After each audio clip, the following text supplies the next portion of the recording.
Fish on First Live here, presented by La Pop, entering a new Marlins homestand, entering a spicy series against the Blue Jays, coming off a really successful road trip for this team with an intimate panel, at least for the very beginning of it. Thank you, everybody, for tuning in the live chat. We're on YouTube, we're on Twitter, we're on Twitch, and especially on YouTube and Twitch, we could see all your comments. We could put them up on the screen, just like this. For the very start of the show, got myself, and we have Nick Tarak alongside with me, getting ready for all things Marlins. 10 games over 500. Isaac Azout checking in from Barbados just in time for the start of the show. And yeah, we're going to just hop into this past series. Do it coming off a sweep of the Washington Nationals. 3 games in a row up in D.C. this past weekend for this Marlins team that has dominated the Nats over the course of the last year and a half, like no other team has dominated any other team ever since then. All of these relatively close games, especially that first one, got a little dramatic there in the middle of it during the first half of it. But then those other two, overall, doing a good job at situational pitching, especially the bullpen itself was pretty terrific over here. And Luis Ariz with that mammoth individual performance in the opener, some clutch hits along the way from his teammates. They did just enough to win all 3 of these games to move to a season best 10 games over 500. I'll start with you, Isaac, in that first game, because I know you're paying extra close attention to it and how Sandy was doing. And even though in that first half, they all tied up heading into the later innings, they ended up pulling it out. Any final thoughts on what you saw from Sandy in that game? And, just the fact that they got enough from Luis Ariz to pull it out regardless of how he performed. Yeah, it was a travel day for me, but I was able to keep my eye on the game. And, man, it was a game from Sandy that I did not see him miss many bats at all. I think that was his biggest issue. While he's not known for typically being a huge strikeout guy, he was just not missing bats whatsoever. And it allowed the Nationals to score 5 runs off him. He gave up hard contact in the first. I thought after that he might settle it down a little bit, especially after Ariz hit that 2-run home run in the second to give him the lead again. But no, the Nationals kept coming after him. We got to credit the Nationals for coming against the reigning National League Cy Young Award winner and hitting him hard. And it was tough to watch, especially since, they didn't end up winning the first 5 innings. But it was still, thank goodness for Luis Ariz, the best hitter in Major League Baseball. Because without him, they easily lose probably 2 of these 3 games. Yeah, Nick, what's your reaction to Ariz for the first time since his cycle game, for the first time since April, hitting a homer, and this one being a no-doubter for a guy that has had this amazing season without even trying to slug this year, who's kind of been like breaking the mold in terms of what we expect, and then all of a sudden coming through with one right there, and it ends up being a huge difference in the game. Oh, it was so electric. I mean, you don't expect it from him. You don't really expect even that much extra base hit power. Like if he's getting an extra base hit, it's probably just a ball going in the gap that gets far. You don't really expect any kinds of crazy pop for him. To see him hit one out, especially in a big spot like that too, a big home run. It wasn't some kind of meaningless home run. It was so exciting and just fun to see, because it wasn't hey, we're up already 7-0 and our eyes hit a home run. It was tie game, giving us 2 runs, some extra runs. That was really helpful, and it was just honestly exciting. Last thing on this game, I did want to pull up Sandy's pitch mix, because this is what stuck out to me watching the game. He allowed a leadoff homer to Lane Thomas at the start of the game on a 4-seam fastball, and then he almost completely went away from that. Only threw 5 of those over the course of his entire outing. A lot of sinkers that he wasn't commanding well, and his changeup, this continues to be a theme, that his changeup is just not dipping the way that it did last year. It is not getting underneath guys' bats the way that it used to. So you're getting more line drives instead of ground balls, and you're getting hard ground balls instead of whiffs. Only one strikeout for Sandy in that game. His ERA goes over 5.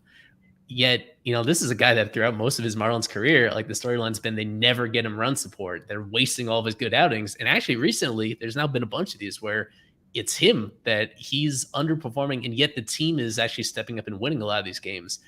They gave him like 10 runs against the Rockies. They gave him 7 runs against the Oakland A's, and then 6 runs here against the Nationals in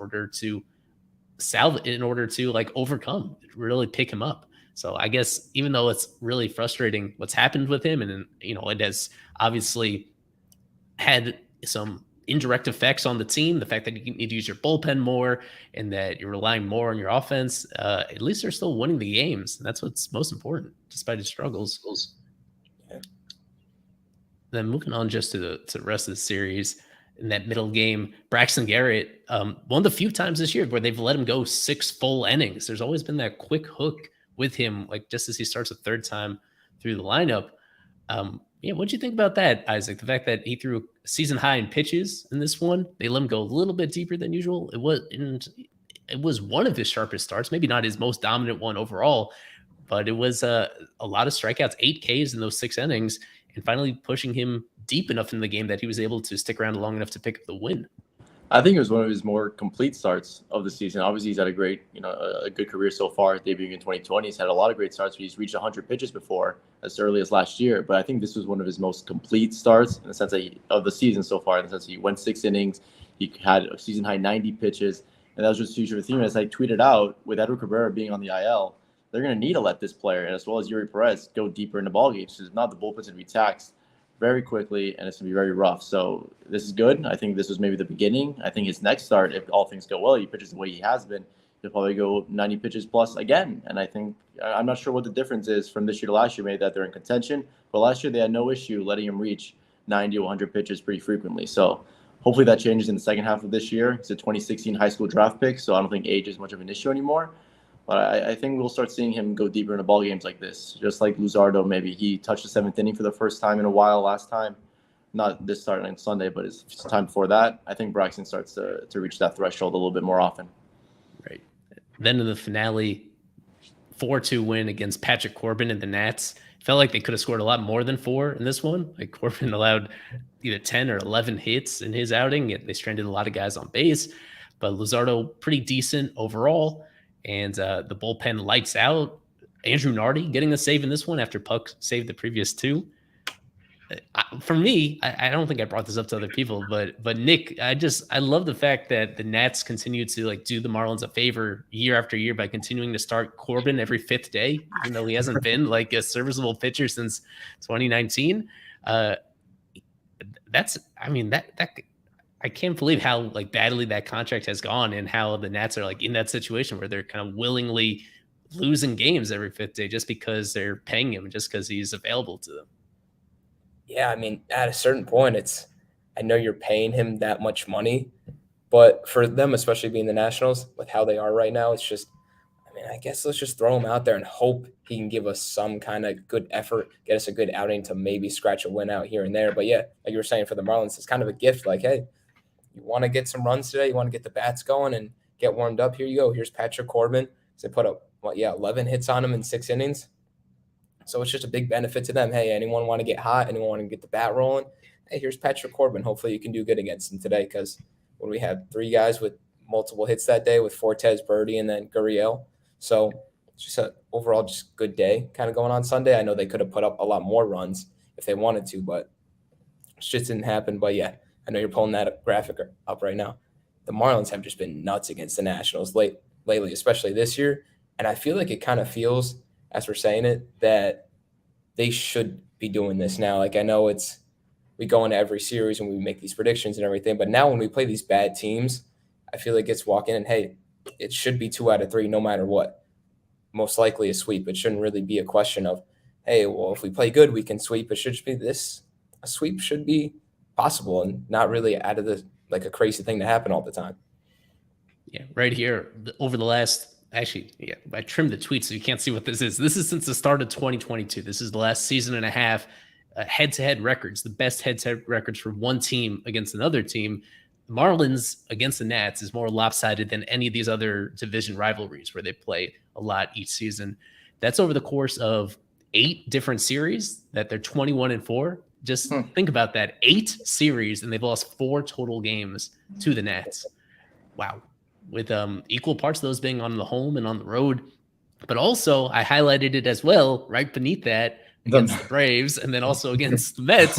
That's a reminder, isn't it, Isaac, that like this team, where this team is, the last few years, they have been totally overmatched against those teams at the top of the division. Even to this point this season, so far this year, that hasn't changed much either. That's to get where they need to get to, they need to perform a whole lot better to, if not dominate those teams, just be mildly competitive against those teams at the top of the East. Right. What I will say is that they haven't faced the Braves nor the Mets since, for a while, and they're a much better team than they were the last time they faced these ball clubs. Obviously the roster is much different, but they do have Yuri Perez now, but they're also a much more confident ball club. And so I want to go back on Patrick Corbin. He had this weird stretch from May 4th to May 26th. He had 4 consecutive quality starts for the Nationals, where he gave up a shit ton of hits. But he was a relatively good pitcher, and the Nationals have won a decent amount of his starts. They're 7-8 in his starts, actually, which is surprising. I think it'd be a lot more under 500 than they are, but at least the Marlins weren't one of those losses. I can't believe I went 12 minutes into this talking about the big news of the weekend, the fact that Jacob Amaya came up, made his debut, got called up on Saturday, made his debut on Sunday, got a hit, got an RBI, got a stolen base. He played most of the game at shortstop, not all the game. That was a little strange to see Wendell as a defensive replacement for him. He's been your guy, Isaac, entering this year. He disappointed in spring training. He slow starts to the regular season AAA, but he's been pretty great for the last couple months to earn this opportunity.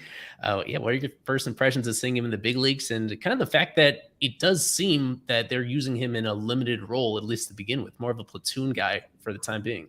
Yeah, that's what was reported, that he'll be a defensive replacement later in ball games, which, like you mentioned, it was strange to see him get taken out of the game, especially for Joey Wendell.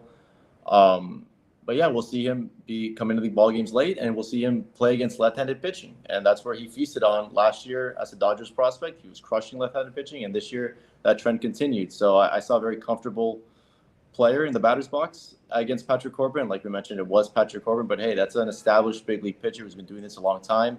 So, regardless, it was great to see him look comfortable in there, get an RBI, beat that out, and see him be above average sprint speed to get that first RBI in that first at bat.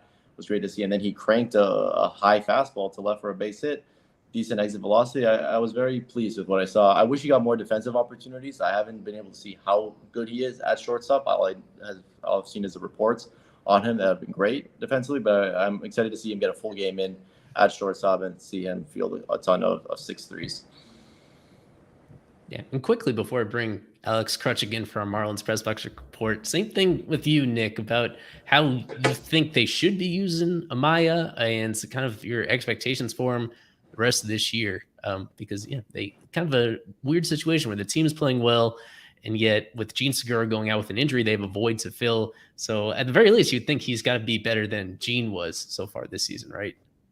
Yeah, I mean, that would be the hope, especially how he did have pretty good numbers from AAA recently, especially. And going into it, I agree with Isaac, kind of how he said it was a late game replacement kind of defensively. I know he had one decent looking play in that game where he was coming in hard, charged the ball, and threw it first. He threw it a little high, I think it was that game, but Yuli was still able to, was able to jump up and make the play on it. So I expect that probably. Same thing, platooning probably against lefties, late game defensive replacement. But it should be exciting for him, and you never know if he starts getting hot or something. You never know what could happen, and I think it was really good in that first game to say, I got my first hit, I got my first stolen base, I got my first RBI. Now I don't have to worry about 3 games in, I haven't got a hit yet. So I think that was especially big for him mentally too, to just get everything kind of out of the way right away. Yeah, that's super important, especially when they called them up. I think they called them out at a perfect time. You'd like to call them up when they're hot. And Jacob Amaya was scorching on his last 32 games. He was slashing 330, 392, slugging 600. And obviously he was aided by that ballpark in Jacksonville a little bit. But they're still cranking the ball, OPSing at 992, just under 1,000. I think they handled this one perfectly. I did think they'd call him up earlier. but they chose to go the Garrett Hampson, John Birdie route. But I think we're going to see a lot of Jacob Amaya, and I could see a way where he could be in the big leagues for the rest of the year. And just in time from Lone Depot Park for the first time in a week and a half, coming off this long road trip, we have 3 of our guys at the ballpark, including Alex Krutchik for Marlins Press Box Report. I guess the first question is, we kind of saw the pics and the videos that the media contingent there is as big as it's been all year. Is that right? It is a who's who tonight at Marlins Park. Everyone is here. The party is in Little Havana tonight. Who would have thought that it would be for Marlins Blue Jays on a Monday evening? But they're all here. Part of it is because Don Mattingly's back. Part of it is because the ball club is 10 games above 500 at the perfect time, right when the Heat and the Panthers are off. So, all of the other media members were probably like, oh, I don't know what to do with myself now. I don't know what to do with my hands. The 2 teams that have consumed South Florida over the last couple months are done. So why not come down to Little Havana? Yeah, pretty big crowd of media. I don't know if it'll carry over to the fans. The crowd looks pretty standard for a Monday night down here, but regardless, I think it'll be a very fun, exciting series, and I think it's a series that's going to tell us a lot about the next couple months rather for the Marlins. Anything interesting, noteworthy from talking to Skip, talking to Donnie on his return that you want to pass along? Yeah, so talking to Donnie, there was a good contingent for him as well, all of the regulars, all of the usuals. Donnie seemed very happy to be back. He said, it's always nice flying into Miami, a place where you already know your way around. He said that he actually has been keeping tabs on the Marlins. I kind of felt surprised about that because I feel like whenever you ask players about that, they go, I'm just focused on my team, this and that. He's been keeping tabs. He said he's very happy to see what the guys that played under him have been doing. He's very happy to see some of Kim Ng's fruits coming to so Kim Ng's moves flowering and coming to fruition. Nothing crazy with Skip, other than a couple of injury updates from the Marlins communications team. There you go, Jazz. I think Jazz is the biggest news there because not only was he doing a total body workout today and running, but I saw him around 2 or 3 o'clock today shagging some fly balls, and some of those fly balls were pretty hard. Some of them were routes that probably took him around 100 feet to his left and to his right, behind him, in front of him. Hey, Danny, how's it going? Good. Just checking everything out. Making sure everything's working fine? Yeah, I gotta make sure Nick's not interrupting the stream. Wait, tell him what interviews did you do pre-game, Daniel? Who did you get to speak to that we can expect videos from coming up soon? Oh, so 3 interviews. We have one with Kevin Gosman, who was a really fun interview, Jordan Romano, and then we also have Calvin Biggio. And then tomorrow, expect 2 interviews coming from Kevin. We're going to get Vladdy, and then we're going to get Dalton Varsho, future Marlin. He was a future Marlin this past offseason. I don't know about it anymore. We did see Trevor Richards, Yimi Garcia, and Adam Simber all hugging, really happy there. So we'll probably get Kevin on that also. 3 former Marlins and Donnie, of course. Donnie looked great. He looked rejuvenated. He looked really well. The hair was good. Everything was good. The morale, just everything. And talking to some Blue Jays players, they really took up to Donnie and really took his words, his advice, and really see him as someone that's really helping them and someone who's just a monument or a legend of the game that they really look up to. Yeah, just in case anybody is unfamiliar, Donnie, the bench coach of the Blue Jays this year. Yeah, with these injury updates, Jazz, if he begins his rehab assignment this week, honestly, knowing him, it shouldn't be a super long one, just a few days. He might be back on this upcoming road trip. And then beyond that, Cueto, we'll see where they go from here after that next rehab start. I don't think there's they're not exactly excited to have him back, but they might not have many other choices, depending on just who's available to start coming up.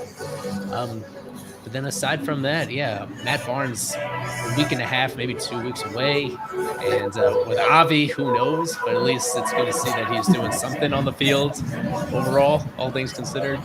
Yeah, and as you touched on, kind of tough luck for this team where this felt like not a good opportunity, not just to get media, but to get fans back in the building. But I know several people personally that the weather kind of changed their plans at the last minute. So I guess that's kind of part of the equation in terms of not. Yeah, it was going in pouring. It was pouring and lightning on the way in. It was actually funny. I don't know if I'm supposed to say this, but the security people that check the media, like kind of at the plaza gate, so not the gate to the stadium, but the plaza gate. They weren't even there when I got here because it was pouring. So I just kind of ran to the stadium as fast as I could. Right now, it seems like it's lightened up a little bit. I can see outside now, so that's an improvement. But I don't even want to think about what the roads look like out there. But yeah, a little unfortunate. If it was sunnier, maybe more people would be out. But there's always tomorrow. Very good. We got Alex there. You guys saw Daniel as well, and Noah is in the building as well. So yeah, follow their coverage throughout the game. I think you're on the recap tonight, Krutchik, afterwards. Yes, that's correct. Okay, so that'll be up on fishonfirst.com. But other than that, yeah, we'll let you go about your business. Thanks a lot. Hey guys. Our Marlins press box report. Yeah, first time in a few weeks we've gotten to do that. And, glad to have that segment every time that the Marlins are back in town. Yeah, I guess the other thing we should touch on is the state of this rotation. Now that Edward Cabrera is out of the mix and that Brian Hoeing is starting tonight. I saw comments about that. Just to clarify, please fill up our comments in here because Isaac is doing family business in Barbados, and we'll see whether Kevin is able to make it on at the end. We have plenty of time to answer all of your questions about this team. Yeah, Hoeing starting tonight for the first time since April 30th, and that's because this was supposed to be Edward Cabrera Day. Edward on the IL with a shoulder impingement. So that's an injury where they're hoping that it's a minimum stint, that he misses 2 starts and then comes back. The reality is that usually it's a lot more than a minimum. Usually it's closer to a month, and it could be even more than that, unfortunately. Just your thoughts, Nick, on Edward going out and what we saw before he went out. He was coming off one of his worst starts of the season right before going on the IL. So you think maybe that the injury could have contributed to him struggling right there against the Mariners? Yeah, I think it definitely could have contributed to that kind of bad start. But yeah, he's been overall a good pitcher this year. Not anything spectacular, but nothing that you would say he's trying to send him back down to AAA. So I think he's been a good pitcher, and we're going to miss him a lot during this stint. And then Skip's going to kind of have to figure out what to do right now with that like 5th spot because Trevor's still not back. Edward now gone. So Hoeing's obviously getting the start tonight. Imagine it's not going to be too deep into the game. It's going to be a lot with the bullpen today. So we'll see how that goes after today. And then, yeah, he's going to – I know we were saying Cueto. See how that goes if he can eventually come back before Edward and use him.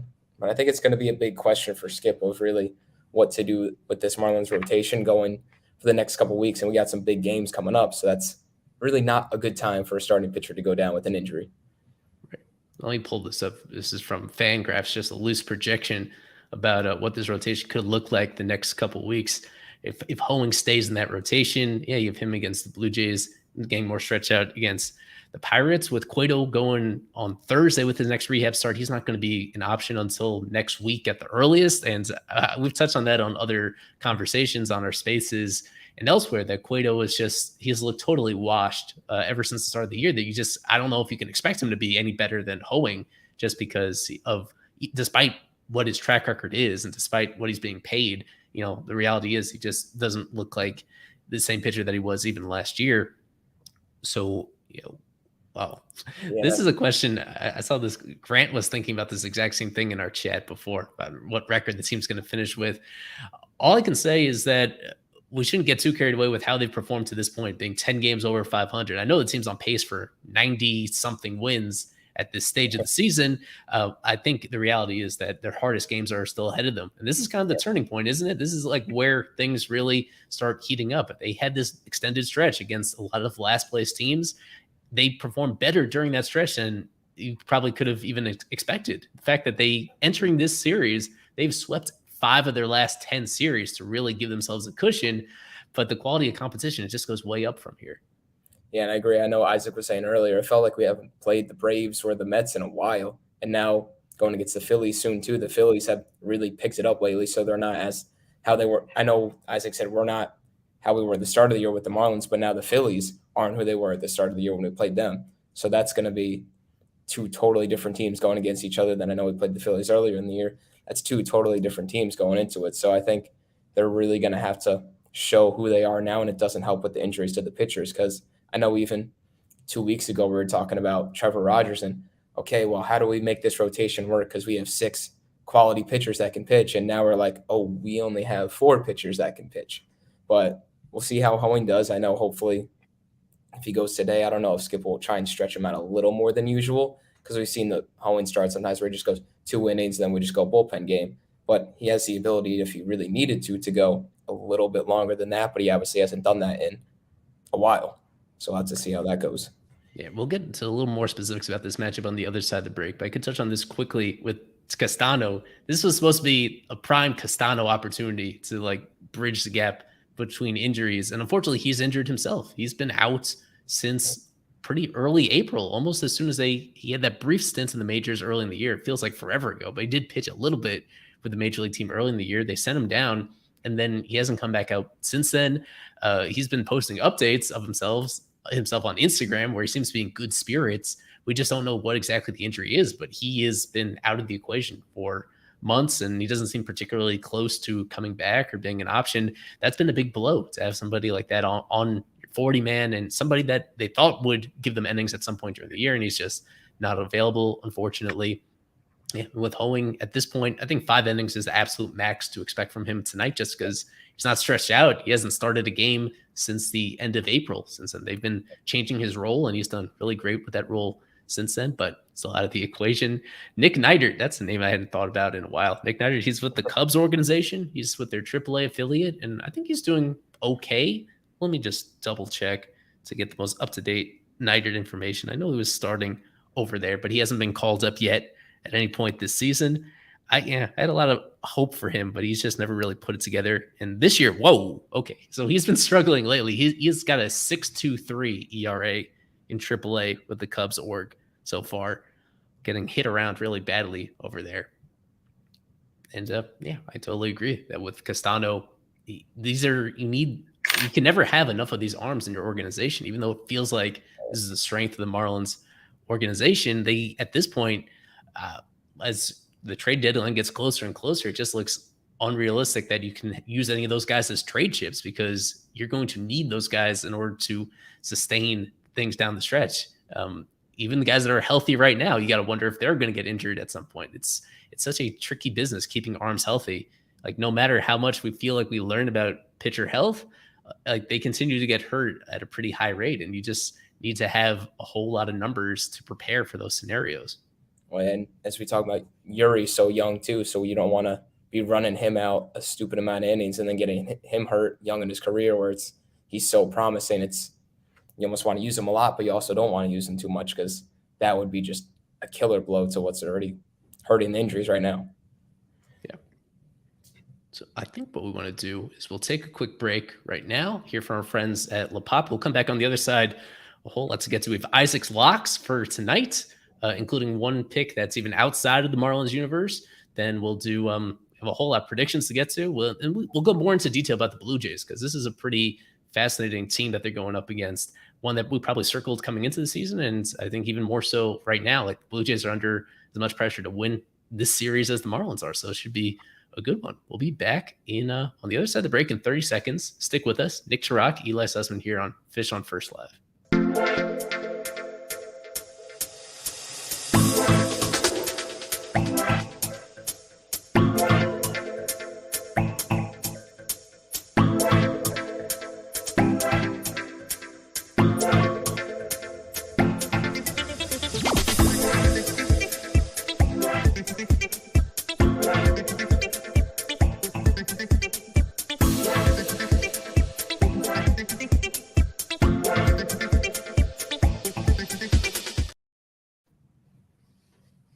Fish on First Live, back with Eli and Nick for about 40 minutes away from the start of this series between the Marlins and the Blue Jays. And yeah, we appreciate all your comments flying in here to help us get through this show. We'll talk about whatever you guys want to talk about when it comes to this roster construction, some trade possibilities that people are throwing in there. We had a new segment that we just introduced a week ago. I think this is now going to be the third stream that Isaac has tried this out, giving his betting picks for tonight. For those of you that can do so legally, or you can do it in your area and you have strong convictions about how we're going to keep this focused on Major League Baseball, but not exclusively the Marlins and not always the standard picks that you're thinking of. Isaac likes going into these really particular props to get whatever he feels is an advantage so far. We got to disclose ahead of time that Isaac is 0 for 4 since he started doing this last week. So he feels he's overdue because the work that he puts in, the way that he knows the game, he's a lot better than those results would suggest so far. This is what Isaac is going with tonight. Greetings from Barbados, where I'm going to give you two of Isaac's locks tonight. Number one is Jose Barrios over 4.5 strikeouts against the Miami Marlins tonight. He has covered that total in 10 of his 14 starts this season. As well, there's a couple struggling right-handed batters in Miami's lineup tonight. Also, we're going to go with the Minnesota Twins money line. We're going to fade James Paxton and the Boston Red Sox. So we're coming off a doubleheader on Sunday. And it's Pablo Lopez Day, where I'm expecting a big comeback start from him after a struggling May. Thank you. Yeah, so the second one is a Marlins adjacent pick because it's Pablo Lopez with the Twins, and we know him pretty well. What are your thoughts on his picks? You were with us ahead of time when he was kind of contemplating where to go with that. You think he's going to be more successful this time around than he was with his picks last week? I like the picks. I think they're smart. I think going with Barrios getting over 4.5 strikeouts, the Marlins tend to debatably strike out a decent amount. They have a couple guys where you could pinpoint, hey, he might strike out once, even though, like, Soler's a guy. Soler might hit 2 home runs tonight, but still strike out once or twice. He's just a guy that sometimes strikes out. And then I think the Red Sox is a good pick coming off the doubleheader. And then, obviously, though, that one's a little shaky for me because they did just sweep the Yankees. So going into that, they're kind of hot right now. But you also got to give props to Pablo, and hopefully he can pitch good. So I think it's 2 good picks. A great point that Sean brings up here in the chat. If he can go to Barbados, he's with his family on this one. I don't know how much of this is coming out of his pocket directly. Then he must be doing something right to get these right. But yeah, this is something that Isaac and I talk about offline quite a bit. And I think more so than not, he's done a pretty fair job at getting these stuff right, paying attention to everything that's happening around the league. Let's get a little more into the Blue Jays here. 3-game set between this team. The Blue Jays, they made the playoffs last year. They just missed it the year before, and then this year they thought they had their best team yet with some of the homegrown core that they already had, and supplementing that with some other big pickups over the offseason. Yet they enter this series with a worse record than the Marlins do, shockingly. 5 games over 500. Their playoff odds almost exactly the same as the Marlins are, according to Fangraphs. Kind of a 50-50 split going in here, and they're coming off a loss against the Rangers, one that blew a matchup for me in our staff fantasy league where I had Chris Bassett going, and he got shelled. And unfortunately, the Marlins are not going to get to beat up on Chris Bassett during this series. All things considered, Nick, who are you paying most attention to on this Blue Jays team? Who surprised you most of all? Who's disappointed on this team? Just get into it. I really think one of the keys at the bottom of the order who's been pretty good this year is Kevin Kiermaier. He's typically a guy that, has phenomenal defense, one of the better center fielders in the league, no question about it, but he's had a pretty solid year hitting. And I think one thing that has also hurt the Blue Jays this year, not with Kiermaier, but with Matt Chapman. Matt Chapman was so good to start the year, where it was just crazy how good he was doing. And now he's slumped off and not been able to do as consistently as he was at the start of the year, but he's still having pretty normal numbers to what he's used to. So that's not really a big shock. And the sad thing for Vladdy, I know Vladdy's, when you look at his numbers, it's a pretty good year when you look at a normal baseball player, but for Vlad and Guerrero, he's having a little bit of a slow year compared to what you kind of expect from him. You expect a pretty high average, a lot of home runs. Like, he's only at 9 home runs right now, which isn't bad by any means, but for him, you kind of expect a little more. But also the biggest, not really surprise, but Bo Bichette has been phenomenal this whole year. He's getting a bunch of hits. He's hitting a lot. He's got 14 home runs compared to Vlad, which you don't really expect that turn. I know you expect Bo to hit some home runs, but he's just been absolutely outstanding this year, which has been a big help for them. I'm glad you brought up Kiermaier. That was the guy. He was available in free agency this past offseason. The Rays, I think they had a club option and they just turned it down. They didn't think he was worth the money. They didn't think he was close to being an everyday player anymore. And at this stage, he's not quite an everyday starter, but when he's been on the field, he's been amazing. Like you see the slash line right there for Kiermaier. This is a guy he's a defensive first player. And for him to be slashing this deep into the year, 276, 333, 442, way above the league average, that's how you get him to a 1.5 above replacement level, even while missing, I think, a tiny bit of time due to injury, is because his defense is still pretty great in center field. With George Springer, he got off to a terrible start, but he's been a lot better lately, it should note. So his numbers are getting closer to what you'd expect, still way down from his career norms. He has been playing a lot better more recently. And the pitchers that we're going to see in this series, tonight it's Barrios, and then later, I think on Wednesday, it's Kevin Gausman.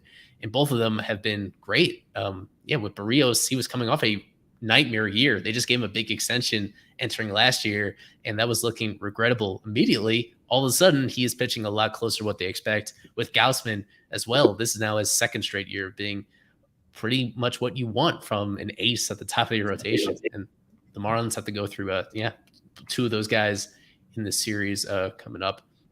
Beyond that, it's a team that, as we touched on, a lot of really interesting hitters, a lot of scary hitters involved in here. And in the bullpen, a lot of familiar names as well. No more Anthony Bass, but former Marlins Trevor Richards and Yimi Garcia and Adam Simber that fill it up. They did get a little bit fortunate though, like entering this series with Alejandro Kirk going on the IL just today. I don't know if you saw that. This whole series, and then at least a week beyond that. I remember not that long ago where the Blue Jays had too much catching depth to know what to do with when they had him and they had Danny Jansen and they had Gabriel Moreno, and then Moreno gets traded with with Kirk. He's not quite having the same year that he was having a year before. All of a sudden, that's not at this particular moment, their catching situation isn't a whole lot better than the Marlins is. Yeah, to be honest, because Danny Jansen, it's the problem of you have two guys that aren't super old and not super consistent throughout their whole careers, and now Danny Jansen not having a good year, Kirk not having what you expect him to do from what he was doing last year, which it's hard to automatically think Kirk is going to do the same thing, even though that's the hope. But him not doing as good puts him in a kind of a hole catching situation-wise, which doesn't help them at all, especially with how good of a pitching staff they kind of do have. They have a pretty good pitching staff and a pretty good bullpen because, we didn't say his name, but Jordan Romano is, when he's on, he's a top closer in the league. When he goes out there, he gets really going when he's going. So it's a big hit to not have a really good lockdown catching position. Naturally, when we brought up catchers, now we get comments about the Marlins catching situation. And because that's been a hot topic, it's going to continue to be as long as Stallings is catching 2 times a week. He's catching tonight. The pattern has been that he catches all the Edward starts and all the Sandy starts. Now, even with Edward out, he's catching in that spot. So it's been that 60-40 split between Fortes and Stallings. A little bit more of a split for Stallings than people would prefer. Some people like myself would say that maybe Fortes could get a bigger share of that. The question, if they did get rid of Stallings, if he got hurt, who would be next in line at that position? There's no other catcher on the 40-man roster at the moment. They've gone really this entire year with only Fortes and Stallings on the 40-man. So the question is, who slides into that equation? And Anthony brings up Austin Allen, who has been playing pretty well offensively since they slow start to the season. He was terrible in April. He had this 0 for 40 stretch early in the year. And then since then, he's been hitting for power. But he's repeating AAA for the 5th time, where you really can't put any stock in those numbers. So you don't really know what you're getting. Paul McIntosh is playing. Last we saw him, he's playing at Low A Jupiter. He's been on a rehab assignment for 2 weeks. So even if he is fully healthy at this stage, I don't think it's realistic to expect to throw him up into the major league situation in the near future until he continues to perform, especially defensively in the upper minors. It's kind of an understatement to say subpar defense for PMAC. He's been it's kind of a little bit further down than that, where you just question whether he'll be a catcher at all at the big league level. Are you with us for the rest of the show, Isaac, or just for a few minutes?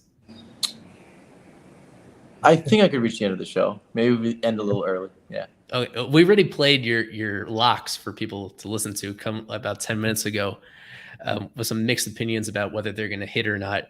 Anything additional you want to give on those? Some context as to why you went with Barrios to go over his K total, and then for Pablo and the Twins to win their game? Yeah, there's a few reasons for the Twins. One, it's a funny reason to fade the Red Sox. It's Peter Apple, I think it's how you pronounce his last name, of Just Baseball. He likes to fade road teams coming off of Sunday Night Baseball, especially coming off a doubleheader on Sunday.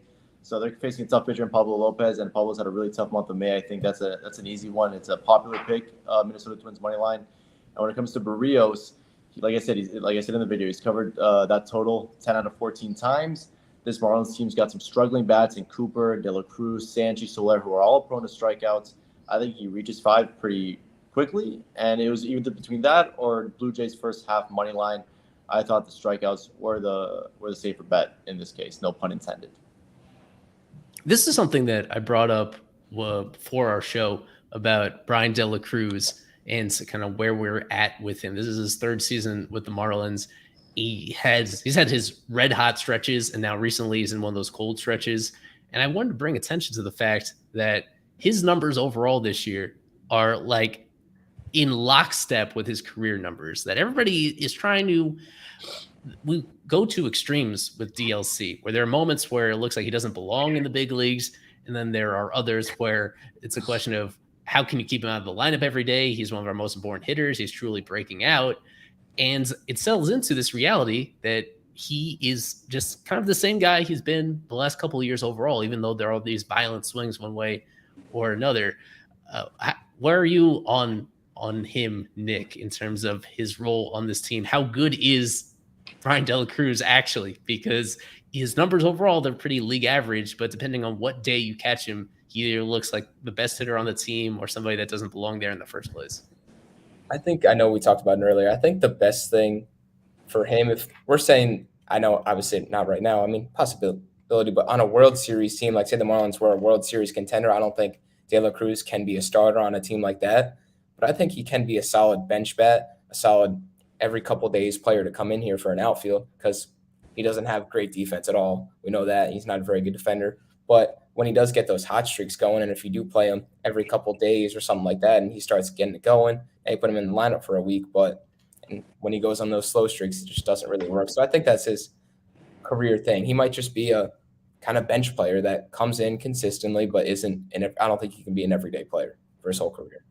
Yeah, to answer Loud Marlins fan, he did get that very, very clutch hit, much needed insurance hit in the 9th inning. He was in an 0 for 21 slump, and him getting that hit there, scramble to the right side, him getting that hit just shows that, yeah, while he's in the midst of a horrible slump, he was still able to put the bat on the ball and do the job like he did. And that shows that maybe he is getting better, even though he's not exactly a young prospect anymore, obviously a young player anymore. He is improving, and that was a big sign of that, a good sign of it. Let us hop into tonight's lineups. Game 1, series opener. As we've touched on several times, Barrios starting for the Blue Jays, having a great season, especially lately. He recently had a no-hit bid that went about 7 innings against the Orioles on the road. When he's on, he's on. And then for the Marlins, it's Brian Hoeing, as we touched on, where he has not gone past 34 pitches in well over a month. He's not fully stretched out, so this is going to be somewhat of a bullpen game. I would theorize that somebody we will see out of this bullpen in relief of Hoeing is Archie Bradley. There was that theory that Devin Smeltzer was getting called up to eat some bulk innings, but instead the Marlins just sticking with the guys currently on the roster. And Bradley, he made his Marlins debut 6 days ago. It was not particularly impressive, but he's available. He's a fresh arm. So I would think that he's going to make an appearance at some point in relief of Hoeing. Anything else, Nick, that sticks out about, let's start with just the Marlins side of this lineup in terms of who's on the field and where they are situated in the lineup? I don't think we really got anything special that's anything kind of crazy or different today. I mean, everything's kind of the same. I know we talked about Stallings earlier catching today, even though Edward isn't pitching. I think it's pretty normal. There's nothing really special about going on today. I think it'll be just kind of normal how they keep going. But yeah, nothing too weird today. Okay. This is still just a couple days into the post Gene Segura era, or at least the interim without Segura. So it's always a question of who's going to play third, because Segura, like it or not, he's been playing third almost every single game this year. Today it is Birdie, and Amaya is out as they face a right-hander. And it's looking like most of Amaya's starts are going to come against lefties. Cooper at first base. Cooper's playing time has been pretty irregular lately, for understandable reason, because he is, as you see there, he's got the highest strikeout rate on the team by a pretty wide margin. I don't know if we talked about Cooper on this pod. For a guy that has this pretty long track record, Isaac, and now we're getting relatively deep into the season, and he's still, this is going to be his, at this point, it's by far his worst Marlins season. What do you make of him? How confident are you that he's going to get back to being something resembling who he was even last year when he made the All-Star team? Well, what Skip told us, there's like 3 or 4, hitters on this ball club, and Cooper's definitely one of them. You saw last year how fickle he can be. He earned an all-star spot, and then right after he was named an all-star, he really went off a cliff almost. So he's just that type of hitter. It's sort of like Brian De La Cruz, but I think his lows are even lower than DLC's. So it's tough, but you don't have any other option. You don't have a Lewin Diaz to call up anymore. You don't, maybe try Paul McIntosh at first base, but you really have no other option. I would have liked to maybe see Yuli Gurriel, but with Soler DHing, it's very tough to get all 3 of those guys in the lineup at the same time. But you can see what Coop can do at any point in time. He can hit the ball out of the ballpark, and he's one of maybe 4 guys in this lineup that can do so. So you got to keep playing him no matter what. Even 31.8, it is a bit alarming. It's not atrocious. I think they've gone with guys that have had a worse strikeout rate before. I think Jazz's was hovering near 40 at one point. So yeah, you'll see him. I'm glad they're putting him down. He's not hitting cleanup. He's not hitting third. He's not hitting second. He's down to the 5th spot where he's actually got 7 ABs. I saw he's hitting very well in that position. So I think we continue to see him in the lineup no matter what. Maybe an off day here and there for Yuli Gurriel. And what a great signing Yuli Gurriel was for this team, huh? Yeah, I want to show something very quickly in regards to their first base alternative. Some guy we had an eye on entering the year was Gerard Encarnacion. He was up a little bit last year. He mashed in the minors last year. And this year, I think this has gone under the radar. His strikeout issue, a reason why he hasn't really been in the conversation for a call-up at this stage of the year. This is a list of all of minor league baseball, the guys that have struck out the most in the minors at any level of the organization. And that is, at the top, that is Gerard at 115. There's nobody else at any level of the minors this year who's even over 100 at this stage. So you see, there's one familiar name that cracks the top 10, Cameron Meisner, former Marlins prospect. He's playing a lot for AAA Durham and the Rays organization. But I don't want to pick on him too much. I just wanted to make sure everybody's on the same page with that. Although he's hit some very impressive home runs in AAA, this is not going to play in the majors when you have this extensive of an issue. He just had another golden sombrero yesterday, so he's not really even trending in the right direction, unfortunately. If you have more strikeouts than Reese Hins, is that Elijah Green in there? Probably, I would think so. But Reese, that's not good. I think you put out a great stat with him, is that he struck out in 40 of the 50 games this season, at least 1K in almost 90% of the games. It's not going to cut it, and that's why I think it was a month ago that I was curious why hasn't his name come up, and I did my research, and it shows you. Right. Then quickly on the Blue Jays side, we have Noah is very excited to witness Spencer Horwitz sensation in person. He finally got called up. He was with Team Israel in the WBC, prospecting this organization. I think he's playing because Brandon Belt is out. Off the top of my head, I believe that's the case. Brandon Belt's not available, despite playing relatively well lately before his injury. We touched on slightly earlier, Alejandro Kirk is not going to be in this series. He just went on the IL as well for this Blue Jays team. And George Springer, I have him circled. He's been playing better after getting off to a pretty bad and somewhat unlucky start to the season. So he's hitting right at the top of the lineup. And Nick mentioned Vladdy, where the underlying stats are still bright red and pointing in the right direction, but the production has just not been all that special to this point in the season. He's slightly better than a league average hitter. Just, overall, one of the reasons why both him and the fact that Matt Chapman has come back down to earth, that's the reason why this offense isn't as excellent as maybe they were forecasted to be. And I think the scary thing is, though, with the Blue Jays, it's especially for a 3-game series, they could turn it on like that, and it's every game it's lost by 8 runs in 3 games in a row. Like, you never know with those guys. Vladdy can turn it on quick. George Springer, especially, I know he's been doing better recently, is always a good leadoff hitter. He's a good leader. He's just a good baseball player. Just plays a good, well, not center field because Kieran Myers there, but plays a good outfield, is a good hitter, has just a good baseball mind, just a good baseball player in general. So I think this Blue Jays lineup is just a really scary lineup to pitch against. Yeah, I'm glad you mentioned Kiermaier. I am very excited to see him roam the outfield at Lone Depot Park. I think he is establishing himself as one of the best center fielders of all time, defensively, obviously. He is, holy cow, aside from, looking very good, he's hitting okay, and he is a tremendous defensive center fielder, and I'm very excited to see him. And you're right about Springer. He can hit 3 leadoff home runs this series, and I wouldn't be surprised at all. So Marlins pitchers got to be careful, especially Hoeing. Careful pitching to this guy because he'll swing at the first pitch and he'll hit it out. No problem. I did want to bring up, because David brings it up here at first base in AAA, we need to shout out Dane Myers. Dane Myers, who a minor league Rule 5 draft pick, who is raking in AA, and this first impressions at AAA are just as awesome. This is somebody to keep an eye on. I compared him to just this year's Charles LeBlanc, where he was hitting pretty well last year, and yet his team left him unprotected just because he's a little old for his level, but he plays a lot of different positions. He hits consistent line drives, and he puts balls in play.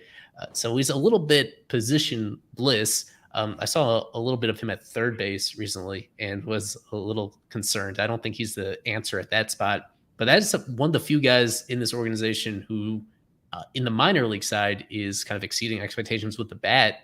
So he's a guy who could be up in the big leagues before the end of the year. In fact, I wouldn't be surprised at all if he is at some point because of his versatility, because this team, just before we go into prediction time, Nick, about the state of this offense. We've seen them beat up on bad pitching, especially this past weekend, but we were talking about it before, highlighted on MLB Network, how much of the heavy lifting is being done by the guys at the top half of the lineup, from Arise to Soler to Sanchez to DLC. And then from there, there's just been this really steep drop off. So this is going to be such an important stretch to figure out how much they have from all the other guys in that conversation in order to be deep enough to put it together quality games against higher quality pitching that they're about to face.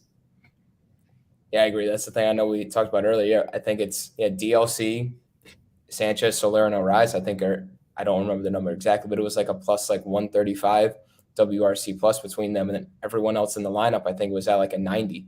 So it's the rest of the lineup has been below average hitters, but then that top 4 has just been way above average, which has been obviously a huge help and seems to really get things going. But at a certain point, when you play these good teams, especially like the Blue Jays and now playing the Braves coming up too, and the Pirates, I know, aren't now what they were at the start of the season, but the Pirates are still a good baseball team right now. So this is really going to be a proving time of, hey, the pitching's been pretty good this year, but our hitting has been just kind of inconsistent everywhere. Let's see if we can actually get something going against a good stretch of good teams. You don't got to go out there and sweep any of these teams. Honestly, you don't expect to sweep any of these teams, but if you can win 3 out of 4 of these series, that'd be a huge win in my book. Yeah, and they control their own destiny at this point. And I think they have 4 games against the Cardinals, and that's the series that I'm circling. They have to win at least one of those games. They don't beat the Cardinals. They do not beat this team. I know they're very, very bad, the 2023 Cardinals, but they don't beat – the Marlins do not beat the Cardinals ever. I don't know if Eli has it the last 4 years. They have a horrible winning percentage against this ball club. I don't know what it is, whether it's in St. Louis at Busch Stadium or it's at Lone Depot Park. They never beat the Cardinals. So that's a series I'm looking at. I saw someone saying that they'll win 3 out of 4. They need to win at least one of those ball games. They need to just stay afloat, even be 2 games under 500, 3 games under 500 the rest of the way, and I think they're in. And so that's what people got to focus on. Yeah. They only beat the Cardinals when Avi is available. He had that, obviously, that game-changing home run in St. Louis last year. That was one of the games of the year. But he's probably not going to be back for that one, and so you can't really expect very much from him. That being said, we will hop into prediction time.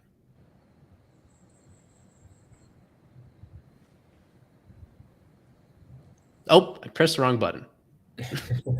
I pressed the graphic for prediction time instead of the video for prediction time. So there we go. This is prediction time. It's time. Very good. As usual, we have our super subscribers giving their predictions ahead of time for the series. The Marlins have been pretty great, and naturally there's been a lot of enthusiasm for most of these other series recently. This one pretty much split down the middle, a little slightly into the Marlins from people so far, but a nice mix, understanding how talented the Blue Jays are, that perhaps this is where they run into a little bit of a rough patch potentially in here. You guys, as go to fishonfirst.com to become a super subscriber. We have more than we ever had before, so I appreciate all the support, and one of the many perks is getting involved with prediction time, not only submitting these, but we keep track of them very closely on our leaderboard on the site, keeping that updated throughout the entire season. So at this point, as you see, we have a couple of super subscribers on top right now, and Kevin is the best of the staffers with his predictions at this point in the season. And Isaac and I just barely sneaking into the picture here, but Nick is close behind, I think, without double checking. Nick has a chance to catch up and close the gap. This is such a long season, and this is like the easiest way to remind people how long it is and how much time you have to catch up, even if you don't predict every single series. If you know what you're doing, you'll close the gap. We have a bunch of guys at the ballpark and some special guests, so we'll go to their predictions right here and see what they're thinking about this 3-game set between the Marlins and Blue Jays. All right, thank you, Eli. We're here live, Lone Depot Park. We have a big group today for predictions, so we're going to try to do it fast as possible. I'll be first. I think Marlins win 2-1, but MVP, just in case, I'm going to go with Vladdy Jr. Alex? I also got Marlins 2-1. I got Bo Bichette being MVP. Noah? I've got Marlins 2-1. Spencer Horowitz, just because I have to. And now it's for our special guest. First, the 20-time Jeopardy champ, Hall of Famer, 1 of 1, Danny Alvarez, your MVP, your predictions. I go 2-1 for the Marlins, and the MVP is nonetheless the batting champ, the hit king, Luis Arraez. Oof. In the back, all the way over there, Andres Bolivar, your predictions. El Libertador. Blue Jays 2-1. Sorry, Marlins. And the MVP is gonna be Bobby Shett. All right, Alex. Before I give my predictions, I want to say I'm a back-to-back winner in Marlins Jeopardy, so I'm right on the cusp of Hall of Fame. Just want to point that out there. Why not? My prediction is Marlins 2-1, and my MVP, I'm going to go with Vladdy Guerrero Jr. I'm a Hall of Famer. And just in case, 16 Jeopardy wins between this group and 0 for Kevin. Back to you, Eli. That's not nice. We'll finish this off with our predictions from our panel right here for the series. Once again, I'm going to lean negative and hope to be proven wrong. I have the Blue Jays winning 2 out of 3. Series MVP, George Springer, kind of player that he's been for most of his career. I think we got Isaac back just in time for this. Your predictions for the series, sir? All right. You know what? I know I texted you something different, but Yuri and Sandy are going to bring home a couple wins, and I would say there's an outside chance they win tonight. I know they are underdogs, but Miami wins 2 out of 3. Yuri Perez, MVP. And finish us home, Nick. I'm going to agree with you, Eli. I'm going to be a little negative. I think the Blue Jays take 2 out of 3. I think it's going to be Bo Bichette, MVP. Awesome. So there we go. Eli Sussman, Nick Tarak, Isaac Azut in and out for this one as he enjoys his vacation. Fish on First Live, presented by La Pop. We'll be back again on Thursday. We're a Thursday stream for a 4-game set with the Pirates. Thank everybody for tuning in. I'm sure we're going to have a much busier panel on that next show, but we always appreciate your comments. We appreciate your super subscriptions. And enjoy the game tonight. Enjoy the team being as successful as they have been in a very long time. Hope it lasts as long as possible. That just makes it more interesting for us to cover. So we'll wrap it up right here. Enjoy the game. Thanks for tuning in. And keep up with us on Fish on First, especially on the main site, fishonfirst.com. Go Fish.